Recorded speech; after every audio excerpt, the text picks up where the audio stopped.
Je pense que je suis passionné par mon métier d'agriculteur, oui. Même si, étant jeune, j'étais pas forcément un fada voilà, du tracteur ou de la machine. Mais c'est vraiment le fait que ce soit un métier qui soit vraiment diversifié, où du 1er janvier au 31 décembre, on ne fait pas la même chose. Du matin au soir, on change d'activité.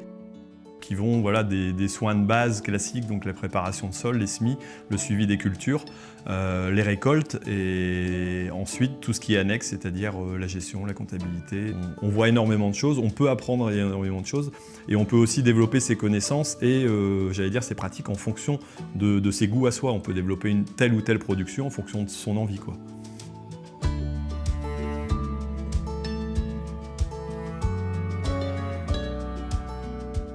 Thierry Baillet, agriculteur à Los-Angeles, dans le Pas-de-Calais.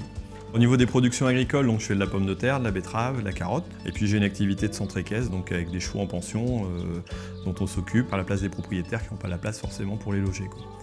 J'ai toujours eu une attirance pour la vidéo, voilà. Par contre, j'étais franchement pas un grand communicant. À 14 ans, j'osais à peine répondre au téléphone, donc j'étais un peu coincé là-dessus.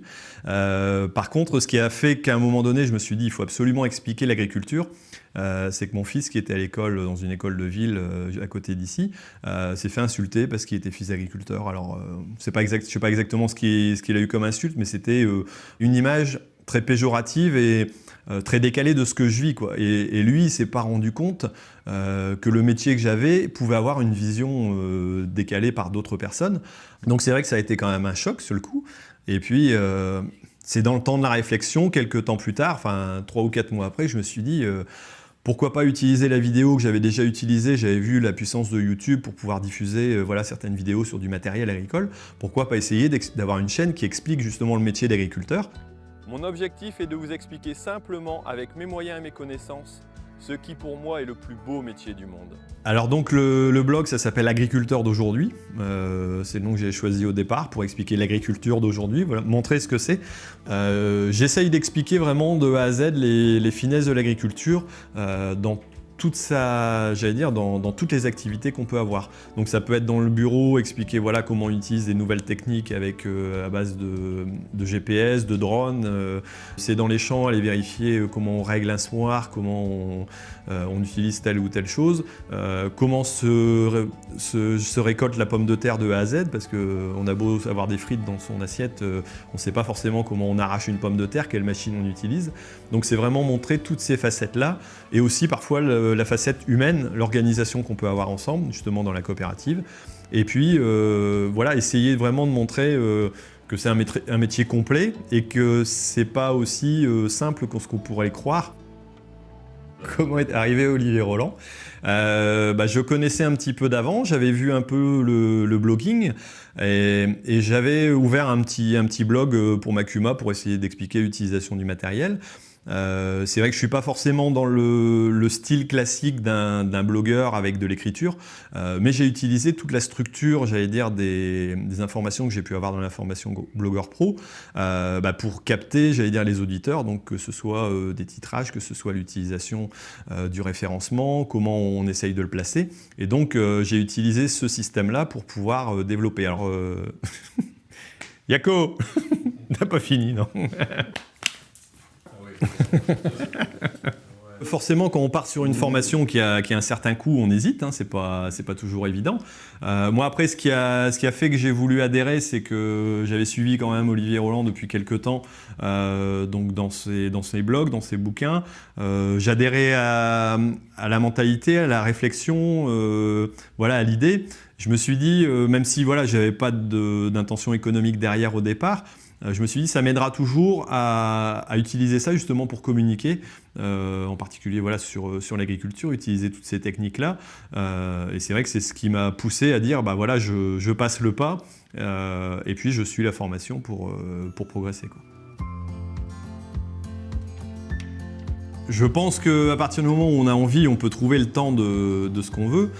C'est vrai qu'en agriculture, on fait parfois 70 heures par semaine, c'est pas rare. Moi, le temps au début pour suivre la formation, c'était essentiellement le soir. Au lieu de regarder des bêtises à la télé, on peut consacrer son temps à suivre ça. Quelque part, on fait des choix parfois. Il faut toujours arriver à se mettre une deadline, essayer de suivre un rythme qui fait qu'on avance progressivement, pas à pas. Même si ça prend du temps, on peut y arriver, je pense, même si on a très peu de temps disponible, quoi. Bien sûr, il y a des difficultés, alors parfois techniques au début, il faut arriver à comprendre le mécanisme. Même si on aime bien l'informatique, il y a toujours des difficultés techniques qui peuvent arriver. Le fait de suivre les coachings communs, ça permet de voir que d'autres calent aussi à un moment donné et puis qu'on n'est pas tout seul dans le désert, quoi. Et puis on se rend compte que la plus grosse limite qu'on a, de toute façon, c'est en nous, c'est nous-mêmes, quoi. Les blocages qu'on peut avoir, c'est nous-mêmes qui se les mettons. Donc après, une fois qu'on sait ça, on peut pas aller, j'allais dire, au but tout de suite, mais on peut avancer progressivement. Et puis c'est ce qui est intéressant aussi, quoi. On évolue humainement, on progresse. Ça, c'est vraiment génial, quoi.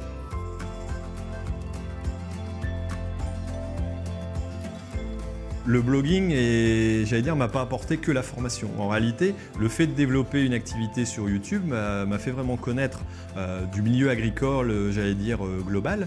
Donc ma première démarche, ça a été de répondre à un appel à projet de l'agence de l'eau pour pouvoir faire des vidéos, continuer à faire ce que je fais classiquement, mais tout en étant financé. Je vais vous présenter une nouvelle technique de production agricole.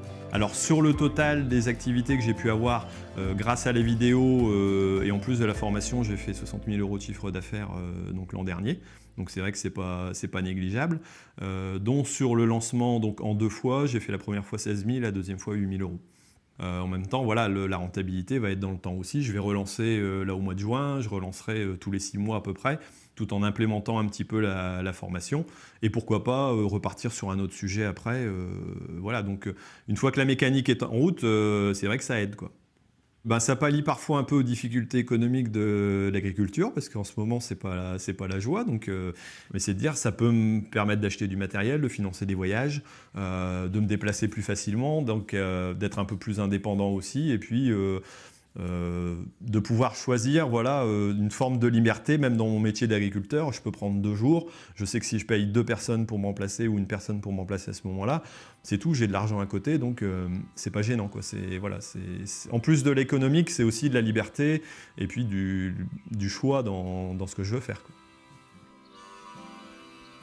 On a tous envie à un moment donné que les gens nous regardent et d'être fiers de ce qu'on est, et puis qu'on nous dise ce que tu as fait c'est bien, c'est intéressant. Je pense que c'est humain, voilà. J'ai pas peur de dire que je suis fier de ce que j'ai pu faire et de là où j'étais, de là où je suis maintenant et j'espère encore de là où j'irai demain. Je prends beaucoup de plaisir à expliquer ce que je fais, donc, et puis à essayer de donner un peu de valeur aux autres, à transmettre, quoi. Quelque part, je pense qu'on est tous un peu sur Terre pour essayer d'avoir j'allais dire une utilité, quoi. Et là, quelque part, je sais que je vais laisser une trace parce que les vidéos resteront. Je sais qu'il y a des agriculteurs et des jeunes qui me suivent. Il y a des jeunes qui ont trouvé la vocation d'agriculteur en suivant mes vidéos, en comprenant que voilà, c'était possible aussi pour quelqu'un qui n'est pas du milieu. C'est une goutte d'eau dans un océan, mais c'est quand même une goutte d'eau que j'ai pu apporter. Et je pense qu'au fond de moi, c'est ce qui me plaît aussi, quoi. En dehors de l'aspect économique, voilà, demain, il y aura encore des traces de ce que j'ai laissé sur la Terre, quoi.